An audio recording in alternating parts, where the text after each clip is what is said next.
Հարգելի գործընկերներ, սիրելի հայրենակիցներ, անընդհատ գտնվում ենք տեղապտույտի մեջ, անընդհատ խոսում ենք նույն թեմաներից, որը համոզված եղեք եւ մեր եւ ձեր ընտրողներին հաստատ չի հետաքրքրում, բայց ամեն դեպքում այստեղ խոսք է գնում ընտրակաշառքների մասին։ Ես իմ նախորդ ելույթներից մեկում ասեցի, ձեր կուսակցության ղեկավարը հայտարարել է, որ ամբողջությամբ ընտրակաշառքով են այստեղ նստած մարդիկ։ Մի քանի օր հետո, եթե չեմ սխալվում, հայտարարեց 70%։ Սահմանադրական դատարանում ձեր ներկայացուցիչը հայտարարեց, որ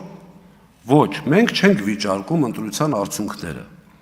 Արդեն քանի օր դուք եկել եք, ասում եք ընտրակաշառքով, նախ այդ արդարացման ռեժիմից կարծում եմ պետքա դուրս գալ, որովհետև հիմա կբացատրեմ ինչու։ Հիմա ուղիղ նորից հարց քաղաքական մեծամասնությանը։ Եթե դուք իրականում կարծում եք, որ այստեղ եկել են թեկուզ մի մանդատ, մի մանդատը մոտավորապես 15000 ձայնի խնդիր է։ Եթե համատարածությունը բերում ենք ընդհանուր ընդդիմության մոտավորապես 500,000-ի վրա, 15000-ը հաստատ մտնում է, չէ՞ համատարածության մեջ։ Գնացեք, վիճարկեք ընտրությունները, չեղյալ համարեիք։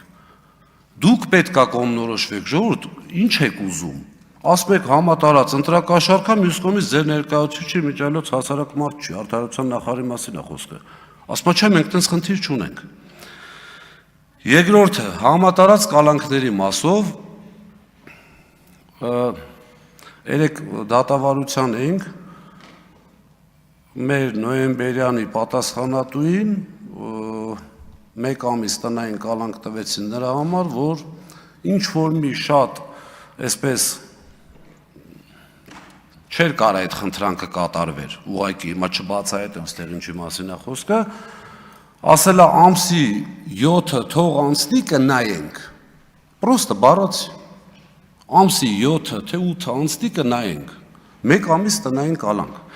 Հիմա ես չեմ ուզում, ընդհանրապես անձնական չեմ անդրադառնում, դա չթվա, որ ինձ մեղավոր եմ համարում, չեմ սիրում իմ մասին խոսել, իմ գործընկերները բավականին խոսել են, բայց այդ մասսայական աշխատանքից ազատումները չեք լսում, իսկական չեք տենում անուն-ազգանուններով։ Նորից ցանկանալով անձնական իմ մասին խոսել, իմ ընտանիքում էլ կա տենց։ Մեր համար խնդիր չի, խնդիրը ավելի շատ պետության համար է եւ կրթական ոլորտի։ Չեմ խոսաբերականաբար, բայց իսկական չեք տեսնում։ Ես չեմ հավատում, որ դուք չեք տեսնում։ Ես չեմ հավատում, որ այստեղ նստած 64 падգամավորը շատ կարմիր գծերին վերաբերվող սիրով են ասում այդ խոսքերը։ Ես չեմ հավատում։ Ես լավատես եմ։ Եվ հավատացած եղեք, դուք էլ ձեր մեջ գիտեք, որ ճիշտ եմ անում, չեմ հավատում։ Եռաբլուրի հետ կապված նախ եթե շփվել եք մեր հերոսների ծնողների հետ, գերեզմանատուն ոչ ոք չի ասում, այնտեղ գերեզմանատուն չի, ես ընկերներ ունեմ եւ ձեզ մի ուղիղ բան ասեմ, ինձ համար անձնապես հերոսի ծնողներին, այստեղ հնչեց քաղաքական, չգիտեմ եւ այլ, ճիշտ ասած մարմինս փշաքաղվում է, բայց պետք է ասեմ, քաղաքական առումով որևէ ձևով օգտագործելը անբարոյականության գագաթնակետն է բոլոր առումներով։ Այդ մարդիկ պետք է սերնդեսերունդ, չգիտեմ, անիծվեն, քրիստոնեական չի անիծվելը։ Այնպես որ ես կարծում եմ հաշվի առնելով, որ քաղաքական իշխանությունը քանի անգամ չի գնացել որոշակի օրերի եռաբլուր, կարող էր այդ օրը ուղղակի այսպես շատ զգայուն նայելով է թեմային ուղղակի զիջեր չգնար, բայց ոչ թե տեսարանին ականատես լինենք։ Հիմա նախ Տիկին Ջուլակյան ասպատառապանքս փորձ ունի այդ կրակը հերթեր, որ ասում եք գոնե ճակերտներ դրեք կամ ասեք ինչի մասին է խոսքը, էլի, ներողություն։ Ճակեր, հա, դրեք, թե չէ տառապանքս փորձ ունի, էլի, մի այդպիսի ձայնագրություններ վերստենք կտրեն, եւս որոշ ժամանակ ստիպված կանցկացնեմ։ Հիմա բերում ենք Հաջան։ Չէ, դուք ասում եք մենք կրակայերթեր ենք արձակել, կպելա չեմ ճիշտ ասած, լավ։ Մեղքի բան չանեմ։ Ճիշտ ասած, համատարած, գիտեք, շատ դժվար է խոսել, հիմա ասենք ձայնագրություններ են, մյուս են։ Այստեղ կա նստած մարդ, անկեղծ իր ամենահարազատի հետ խոսալուց։ Մեր այդ պարզա չեք ընդունելու դա։ Դուք չեք լսել քաղաքում այդ խոսակցությունները, ոնց որ մեր մասին է, այսպես ասած, պրասլուշկա որպես այդպեսին պարզա որ չեր ելնելու։ Այդ որտեղ եք տեսել, որ քաղաքական մեծամասնությունը իր մասին գաղտնալսի պրասլուշկա անի, իմ դեպքից փոքր կտոր ասեմ, ընտրականով Վանեցյանը ձերն էր, թե ձերը չէր, կողմնորոշվեք։ Հաստատ։ Ես ուրիշ բան գիտեի։ Հիմա, չէ, փոքր հատված եմ ասում, չեմ ուզում նորից բան անեմ, տեսեք, երկու հոգի խոսում են իրար հետ, Ղազինյանն էս արեց, այն արեց։ Ես քննիչին ասում եմ, հարգելի քննիչ, դուք ապրիլի 1-ից այդտեղ գաղտնալսում եք, ճիշտ ասում, այո։ Արտաքին դիտում, ներքին դիտում, ճիշտ ասում, այո։ Ասում այո։ Ասում եմ, ես այդ տարածքում եղել եմ 4-ից 5 անգամ։ Ես էլ շատ խոսացող եմ, էլի նես չի որ գնում ձկան պես լուր նստում եմ։ Հանեք բերեք տնանք, ես ինչ եմ խոսացել։ Ասում չկա։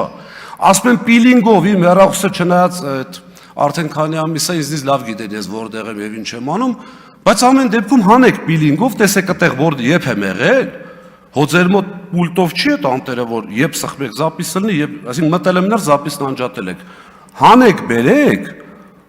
Տնանք ես ինչ եմ խոսացել այդտեղ։ Ասում չկա։ Չի լինում այդպիսի բան։ Իմ մասին է գործը։ Եվ մի հանգամանք եւս խոսում ենք Գումաշյան գողարի գործի մասին, ճիշտն ասած, այսպես ճակատագրի հեգնանք անվանենք, թե ինչ անվանենք, մի հայտնի վիդեո կար քաղաքապետի վերաբերյալ, որը տարբեր առումներով շատ քննարկվեց, ես դրա մասին չեմ ուզում խոսել, երբեք անձնական դաշտ չեմ մտնում, բայց այդտեղ նույն մեկ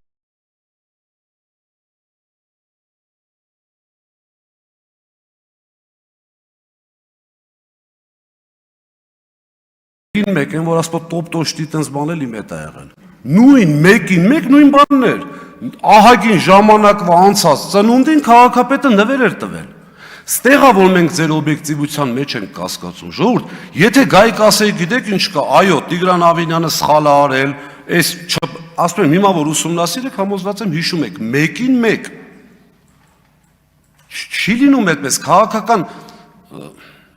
Այնտեղ էլի խնդիր եղավ, նորից նույն էլի կասեմ, սկզբից դնելով քաղաքական գնահատական չի նշանակում հետևի ասածը ճիշտ է։ Մեզ էլ քննադատեք, մենք մեզ էլ ենք քննադատում, եթե այդպիսի խնդիրներ ենք ունենում։ Բայց չի ուզում մեր ժողովուրդը այլևս լսի ստեղ,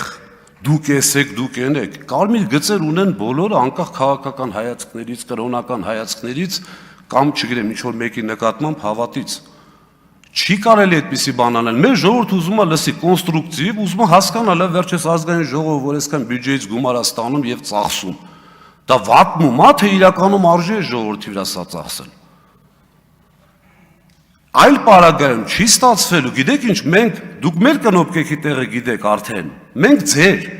անկեղծ եմ ասում, սենց գործընկերային ես չի պատկերացնի, որ ձեր հետ կխոսեի։ Բայց վերցնել մարդու կնոպկի տեղի իմանալ անդադ սխմել, ժողովուրդ մենք էլ կարանք անենք։ Հավատացած եղեք, երբ որ մեր ֆրակցիան գալիս էր ստեղ, պատրաստ է ամեն ինչի։ Ամեն ինչի, յուր այն մարտահրավերներին, որոնք մեզ կներկայացնեն։ Ամեն ինչի պարոն Արությունյան, հավատացած եղեք։ Մենք ամեն ինչով ինչ։ Ժողովուրդ, տեղից մի արձագանքեք, հիմա պարոն Ղազինյանի պես եք ձեզ պահում։ Ինչ ասեմ, ասեք, հիմա դե արի մնա բարեկրթության սահմաններում։ Բարեկիրթ բան չասեցի, պարոն Ղազինյան։ Պարոն Ռուբինյան, ձեզ կոմպլիմենտ է արել, այսպես վարելու հետ կապված, բայց այս երկու օրը ոնց որ մի քիչ դեպի են կոմ ագել։ Այս կոմպլիմենտը չէի լսել։ Սուբյեկտիվիզմը ոնց որ ձեր մոտ հաղթում է։ Մի հարց էլ, պարոն Գաբրիելյանը դահլիճում չի, ողջունում եմ պարոն Գաբրիելյանի ասածը, մարդկանց դիմել Հայաստանի Հանրապետության անձնագրի մեջ գրված անունով։ Ողջունում եմ միանշանակ եւ մի հռետորական հարցել։ Ու եթե պարոն Ռուբինյանը կուզենա պատասխանի, թող պատասխանի։ Մեր բարեկրթության սահմանված այդ նորմերը այստեղ պահպանվելու է անընդհատ, անգամ կառավարության այստեղ լինելու դեպքում թե ոչ։ Որ ասպես գլխից ասեք իմանանք, էլի, շնորհակալություն։ Շնորհակալություն, պարոն Ղազարյան, բարեկրթության նորմերը ունիվերսալ են։ Կարծում եմ բոլորս համաձայն ենք դրա հետ եւ բարեկրթությունը դահլիճում պետք է պահպանվի միշտ։ Եվ ես ամեն ինչ կանեմ, որ այդպես լինի։